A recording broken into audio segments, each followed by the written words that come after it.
Hey, English learners, welcome back to the English Leap podcast, your cozy little place to learn real English through real everyday conversations. I'm Anna. And I'm Jake. And Anna, can I share something that happened to me recently?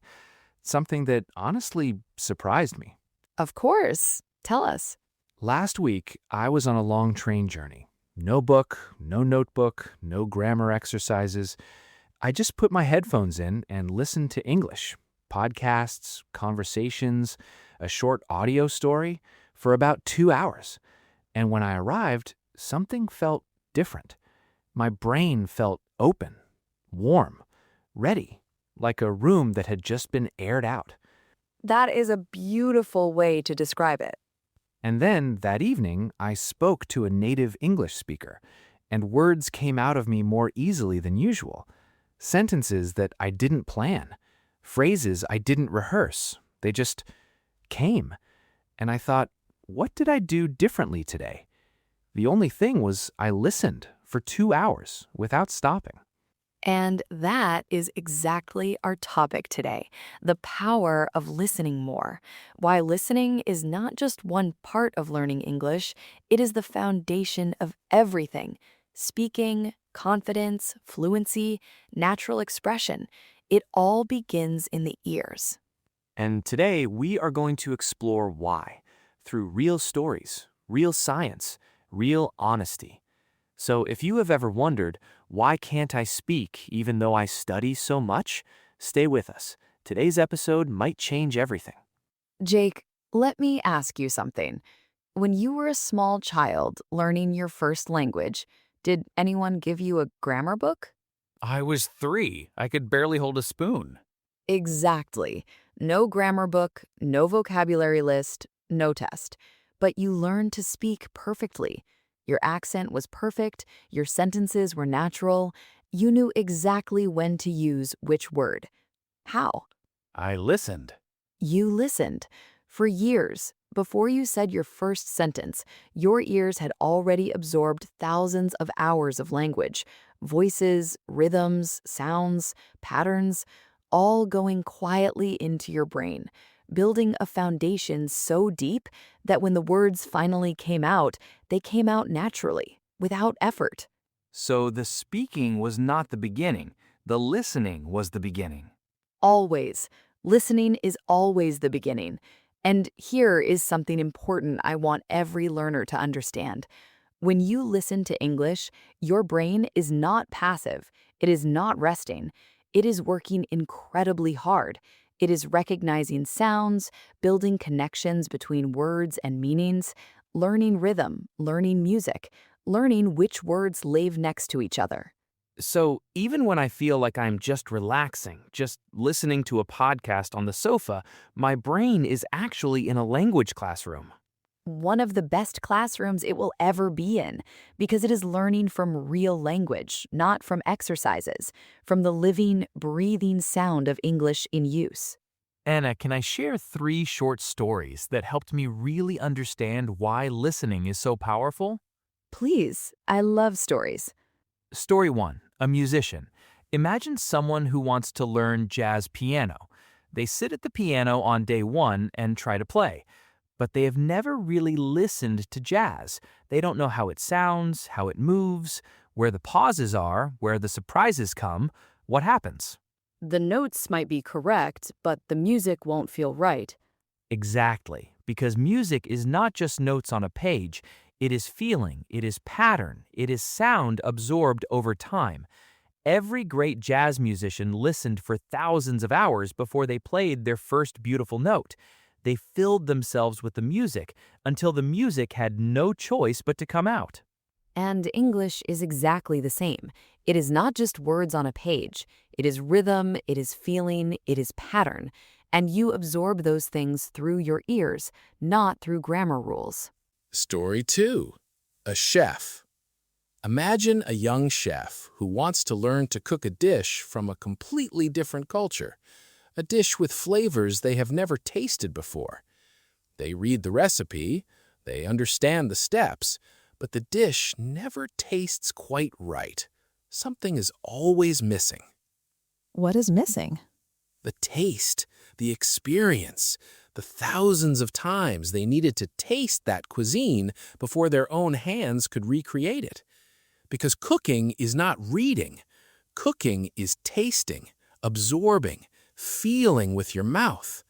And language is tasting too. You need to taste English, hear it thousands of times before you can produce it naturally. And story 3? Story 3, a child learning to walk. Before a child walks, they watch for months. They watch everyone around them walking.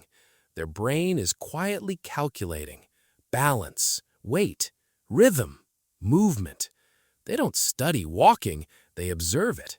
They absorb it with their eyes. And when the moment comes, their body already knows what to do because it has been learning quietly all along.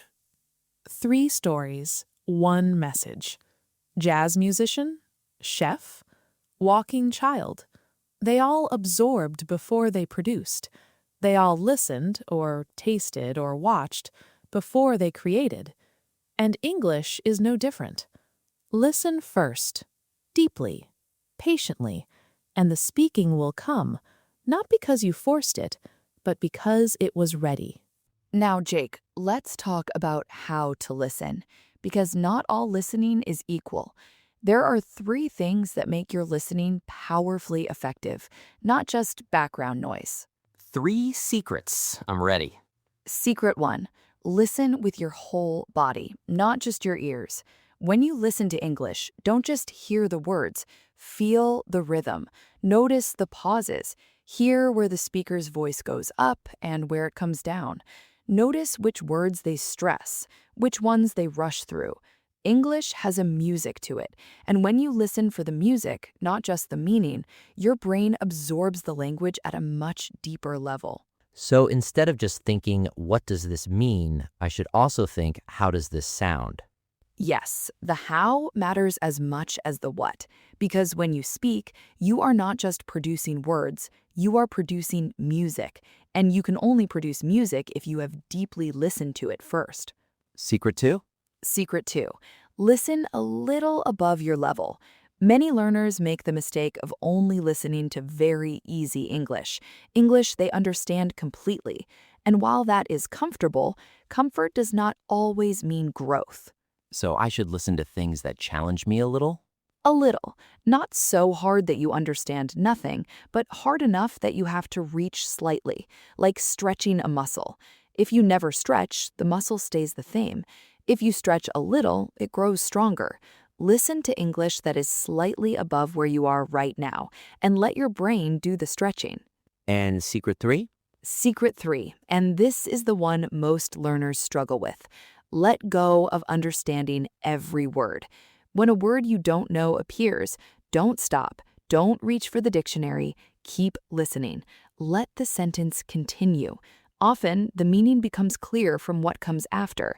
And even if it doesn't, your brain has still heard that word, still processed its sound, its shape, its position in the sentence. And the next time you hear it, it will feel slightly more familiar, like a face you have seen before, but whose name you haven't learned yet. So understanding and learning are not always the same thing. Beautifully said. You can be learning deeply, even in the moments you feel you don't understand. Trust your brain. It is doing far more than you think. Anna, I want to say something to every person listening right now, because I know exactly how it feels when you listen every day and nothing seems to change, when the sentences still feel fast, the words still blur together, and you wonder, is this even working? And what do you want to say to them? I want to say, it is working. Even when it feels like nothing is happening, it is working. Your brain is not a calculator that gives you an answer immediately. It is a garden, and you are planting seeds every time you listen. Seeds of sound, seeds of rhythm, seeds of language. And gardens don't grow overnight, but with water, every day, even just a little, they grow. And one day, not dramatically, not all at once, you will understand a sentence you never studied. You will say a phrase you never practiced. And you will think, where did that come from? It came from your ears, from all those quiet hours of listening. That is where it was growing all along. Now let's slow down for our word tour.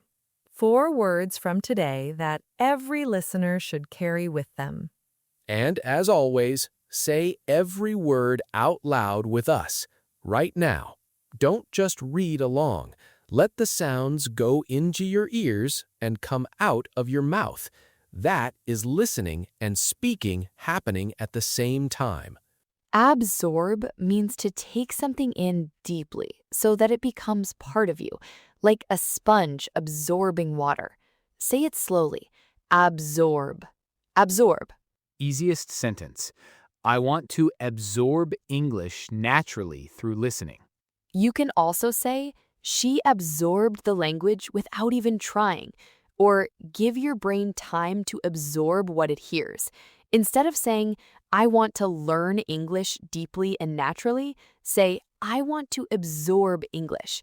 That one word carries everything.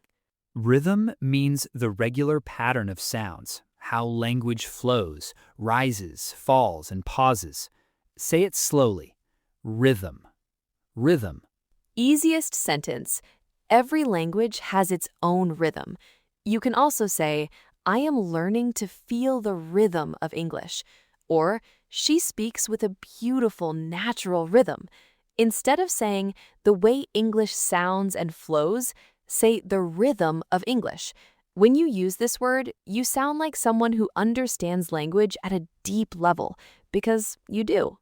Consistent means doing something regularly, without long breaks or gaps. Say it slowly. Consistent. Consistent. Consistent, daily listening builds fluency faster than anything else.